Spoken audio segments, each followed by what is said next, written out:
This morning, we will travel to a galaxy far, far away, to Cloud City, on a gas planet called Bespin. In Star Wars: The Empire Strikes Back, Episode 5. Darth Vader, the leader of the Galactic Empire, makes a deal with Lando Calrissian, the mayor of Cloud City. If Lando turns over Han Solo, Chewbacca, and Leia Skywalker, Cloud City will have the protection of the Imperial Army. This will keep the economy and the society of Cloud City going. They can stay independent, and their customers can maintain their privacy. The inhabitants will be safe. Lando can keep his commitments. All he has to do for a few days is convince his friends to go with him, keep his cool, and they will never know that something is amiss. Lando's plan actually works.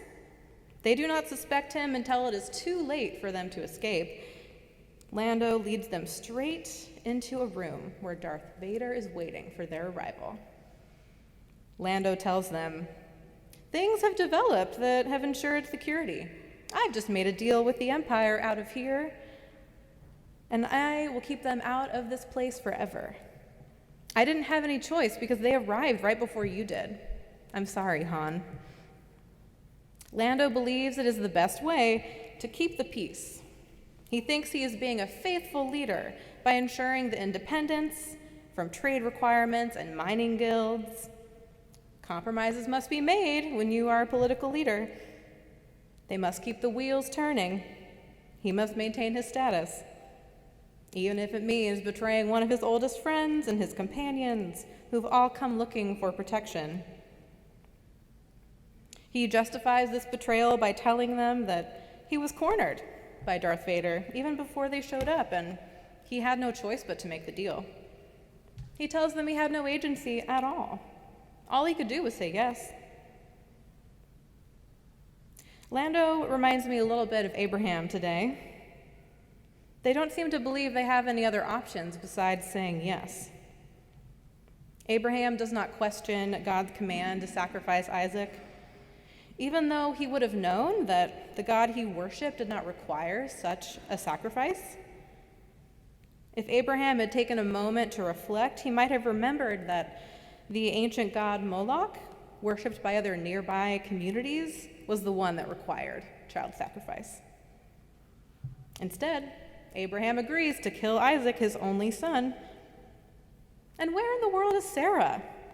Sarah has no presence in this narrative whatsoever. And in other exchanges that involve Isaac and his future, Sarah typically plays a role, but not in this account whatsoever. Earlier, Abraham put up more of a fight over the destruction of Sodom and Gomorrah, when God told him that no one righteous lived there, and they all deserved to die. This time, Abraham does not lobby a single protest against God's command to take away Isaac's life. Think about what kind of justifications that Abraham had to tell himself, his servants, and his son, to convince himself this was the right choice to make. He most likely was lying to his wife, to his servants, to his son, to himself, to do what he had to do, all while maintaining that calm exterior for 3 entire days while they traveled. There's a rabbi that speaks of Abraham failing God's test that I wanted to share their thoughts with you this morning. Rabbi Him Schaffner says, "The real test was for Abraham to confront God, like Abraham did at Sodom, and learning how to say no to God rather than saying yes." This rabbi goes on to say that perhaps in some ways that Abraham actually failed God's test in this passage, which is why after this, God never speaks to Abraham again. End quote. It was an angel who came, you may have noticed. God wouldn't come back. The real test was not to see if Abraham was faithful enough to sacrifice Isaac. The real test was to see if Abraham believed the promise that God had made Abraham, the promise that he and Sarah would be the parents of many nations through their son Isaac. Instead, Abraham gives in to his fear. He ultimately proves that he doesn't actually believe that God will fulfill that promise at all. The irony of Abraham repeatedly saying the phrase, "Here I am," as if he is fully present and attentive, as if he is ready and willing to act, is that he is missing the cues. The phrase "here I am" in Hebrew translates to Heneini, which is part of a prayer in Rosh Hashanah.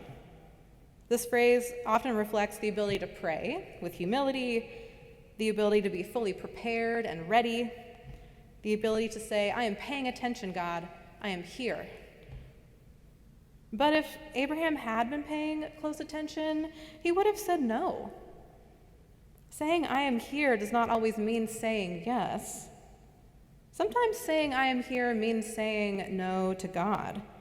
Every time Abraham says Heneini, I want to hear him say something a little bit more. I want him to see what is unfolding around him, but it seems as if he is not ready, as if he really can't confront his fear. This week has been one of historic losses. The Supreme Court rules in favor of a web designer in Colorado who refuses to create design communicating messages that they find offensive. They also struck down the Biden administration student loan forgiveness plan, saying that Congress did not give the Secretary of Education that level of authority to forgive borrowers' debts. And in yet another blow, they also struck down affirmative action. But that did nothing to stop legacy enrollment from giving predominantly white students advantage over other students. They said nothing about that. The Supreme Court rulings are a bit like Lando Calrissian turning over the Rebel Alliance. They are like Abraham holding the knife above Isaac bound on the altar. The deep fear and hatred that runs through those opinions hurts every single person.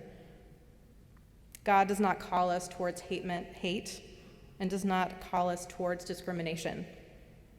And yet these opinions do just that. The Supreme Court justices who ruled in favor of bigotry and racism, they are saying, I am here, but to a different God, to a false God that lives off of fear.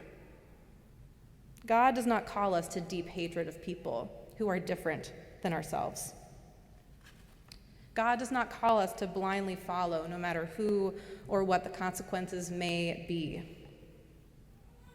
Lando did not need to align with the galactic empire. Abraham did not need to sacrifice Isaac.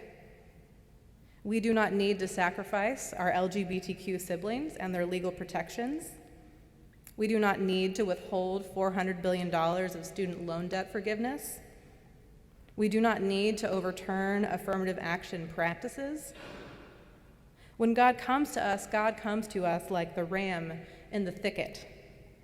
God comes to us as the angel, imploring us to stop hurting ourselves and the ones in our care. When God calls us, when we say Heneini, we say it when we are afraid.